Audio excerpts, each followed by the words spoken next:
This is 55 TV on a very, very, very cold November evening in Hoxton at the Hoxton Gallery. We are with Benjamin Murphy, whose show went up last week, and we are just doing a feature with him now.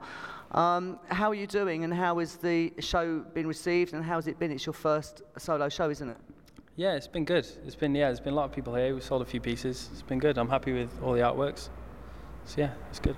I really like your narrative. I mean, you do work on the street, but I've kind of, after talking to you earlier, you're not really a street artist. It is part of what you do, and the gallery work you've done is quite incredible. Talk to me about the narrative behind this work in the gallery now. There wasn't like a specific narrative with all this work.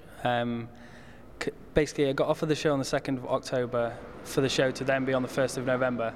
So I just decided to kind of lock myself away and just do as many artworks as possible without really thinking too much about what they're going to be or if there's going to be any kind of storyline involved. So they're all just standalone pieces that, because they were done in such a short space of time, kind of go together.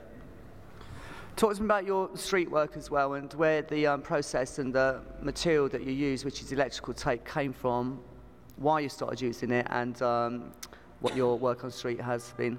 Well, I started using it once because basically I was drunk and I did it in my friend's bedroom when I was at university, and I just really liked how it didn't last forever, and the way the tape peels off slowly and kind of drops to the floor is quite an interesting thing to happen to an artwork.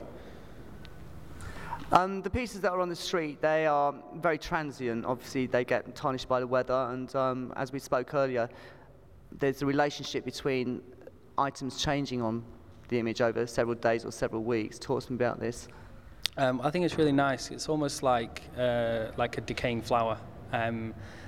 Parts of the piece peel off over time. So say if there's words, letters fall off to make it then illegible. And like even more grotesque, sometimes an eye will peel off, or part of the face. It makes it more interesting and completely out of my control.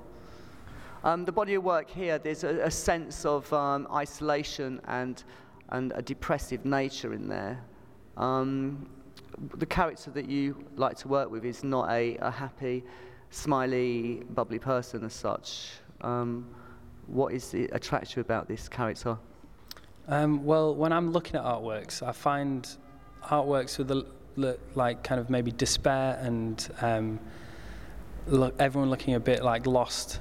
I find they're much more interesting images to look at visually, so that kind of transcribes itself into my own work unintentionally, because they're the artworks that I find more interesting to look at, so they're the ones that I kind of create.